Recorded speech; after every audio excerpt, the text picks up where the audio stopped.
So are you questioning Sheriff Richards' contention that the reason for that is that fewer people are being incarcerated these days, that instead of going to prison or jail, they're going to diversion programs or probation? There are more services available than what there were, but electronic monitoring diversion programs are not something that just came about in 2009 and 2010. They've been around for the last 15, 20 years. Okay? Certain county jails have utilized a classification system to allow more people at lower violence rates to get out. But the jail or our prison populations are going up.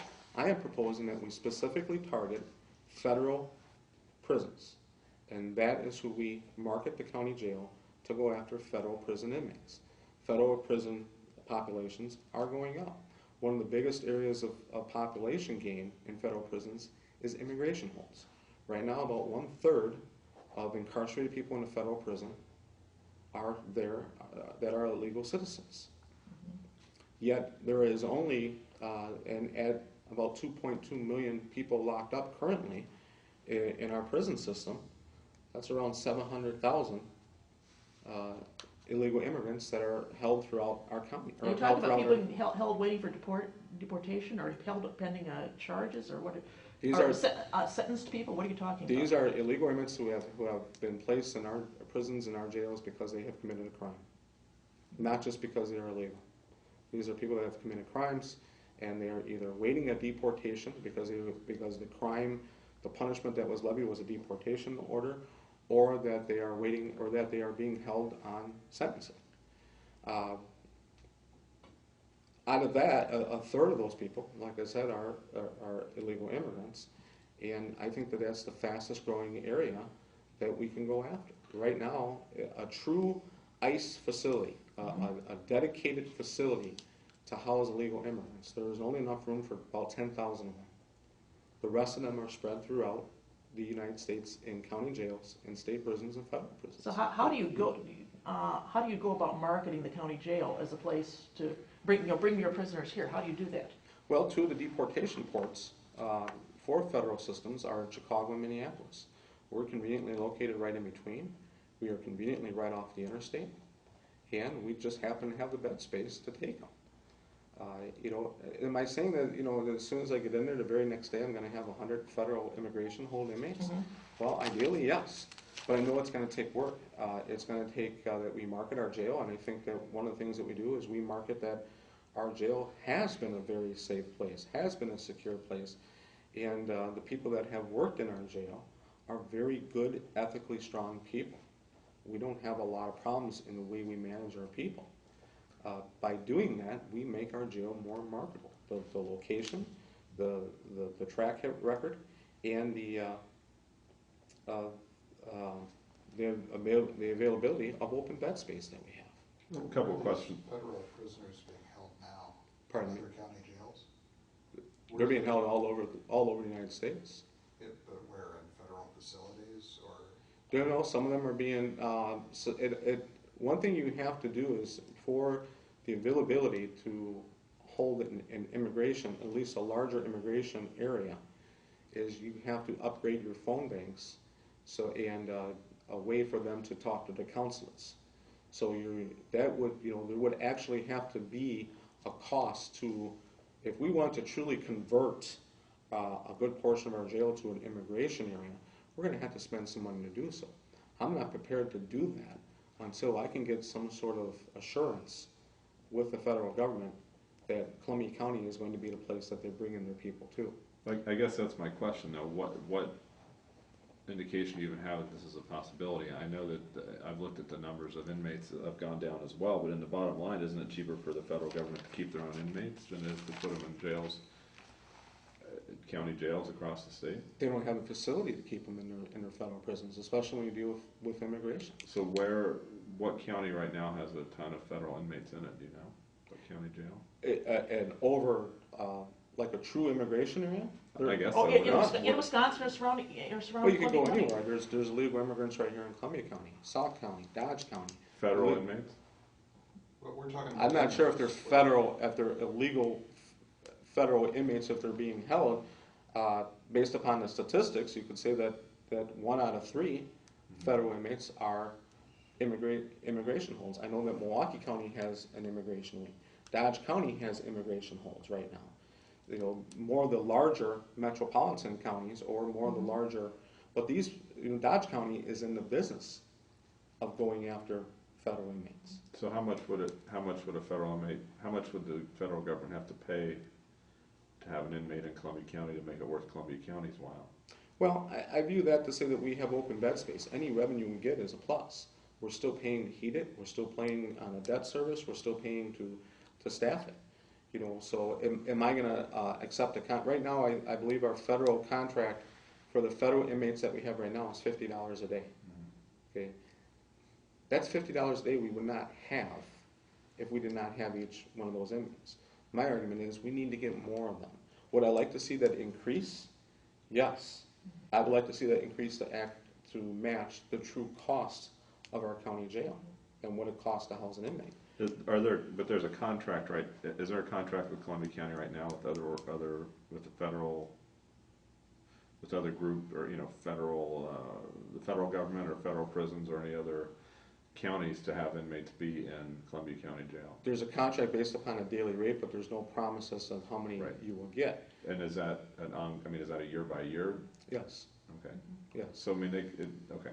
So it varies. You know, the other thing that I feel is that the sheriff needs to possess, again, some lobbying power, not only with the state legislators, but also with the Wisconsin Sheriffs and Deputy Sheriffs Association. They want to use our facilities. They need to use our facilities. We're all in competitive business with each other. Certain jails are not in that business because they don't have the room to do it. Jefferson County does not have a lot of room, for instance, to take in out-of-state inmates. They'll take them in if they have the extra room, but it could be on a week-to-week basis. Are you suggesting opening that floor that has not yet been opened for the jail, or? Not right now, no. Yeah. We need to use the resources what we have with the facility that we have without opening up that wing. How, what kind of safety issues would there be with bringing in 100 more inmates, the federal prisoners, into Columbia County? Wouldn't that be a concern of residents to bring in that many people? What kind of violations are these people? I mean, there's no way you can say, well, we don't want the worst of the worst. They're going to send whoever they want to send here, right? Well, true. No, they're not going to send somebody who is sentenced to like a maximum security.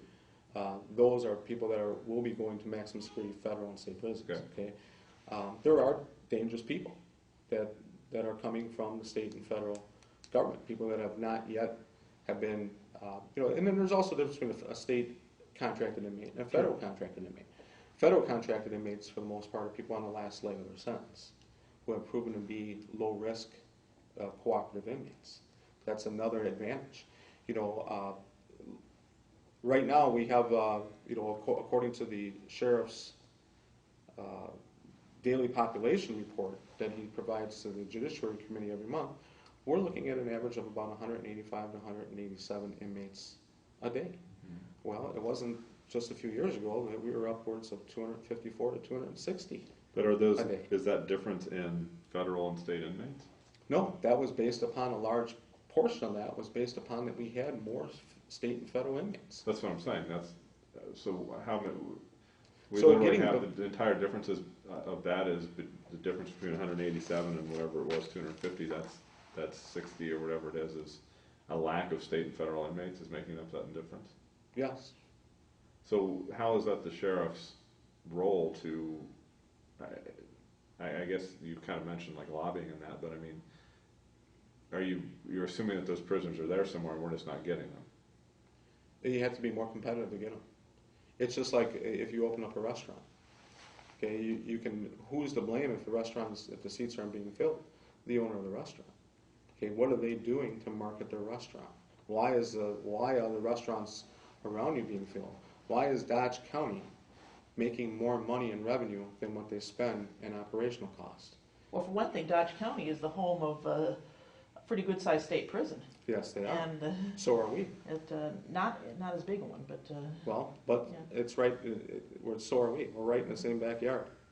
And I'm sure you've run into the you've heard the situation talked about at the Judiciary Committee, where now the state wants anybody who's going to take state inmates to also take people who are brought back if their extended supervision fails, and to take on not only the inmates but also any medical care they might need. And that is why I do not like the state contracts. I would rather pursue federal contracts. The federal contracts cover medical cost, cover transport costs. The state contracts do not.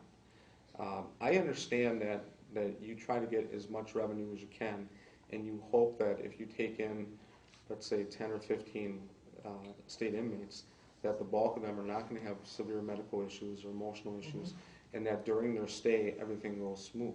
Okay, it's a risk that you take. You don't get to always choose who walks through your door when you take in these contracts. However, you go to any jail and you ask them, who would you rather have, a federal inmate or a state inmate? And they're going to tell you federal every single time. These are people who have already served their sentence. Okay, I'd like to switch gears a little bit here and. Do you have any more questions about that aspect? Well, I was curious, if you bring in more inmates, would you have to increase staffing? Eventually. But, we would only get to that point once we see that we are doing a good job of maintaining those levels that I want to reach. Well, but if you bring in, if say you've hired 2 more people, you're talking about probably, is it safe to say it's going to be $75,000 to $100,000 to bring in 2 more? But we would have staff, to encroach a lot more numbers before I would entertain increasing the staffing. We're down on inmates. We're 80 inmates down from where we were a few years ago, but yet we have the same staff. So, in my view, we don't have to be adding staff to get back up to numbers that we once had just 4 or 5 years ago. How do the state rules affect what you're talking about doing, though, regarding how many times an inmate has to be checked by somebody personally, things like that? I mean, wouldn't those force you to bring in more people? Well, then that again goes to the philosophy of the jail. Okay, the way our jail system is set up with the pod system is that a lot of the inmates that are in the pod type system are inmates that have a lower security level so that they can intermingle with each other. Well, the reason that was given to me is that why they wanted more staffing in the jail is because they are intermingling with each other and free movement throughout the jail, that it would take longer to track people down individually to do these checks. I propose that at a certain time, you ring a bell, you do whatever, and they have to report back to their cells or to certain stations so that they do the checks. Not sending 1 or 2 jailers out to go around, or 4 or 5 jailers out to go around and look for inmates, but have 1 jailer or 2 jailers there and have the inmates come to them. Weren't they told, though, in the inspection that they couldn't do that, nor could they use cameras for that purpose? Because of the questioning, and again, the questioning that they wanted them to ask them was a recommendation. It wasn't a requirement. Mm-hmm.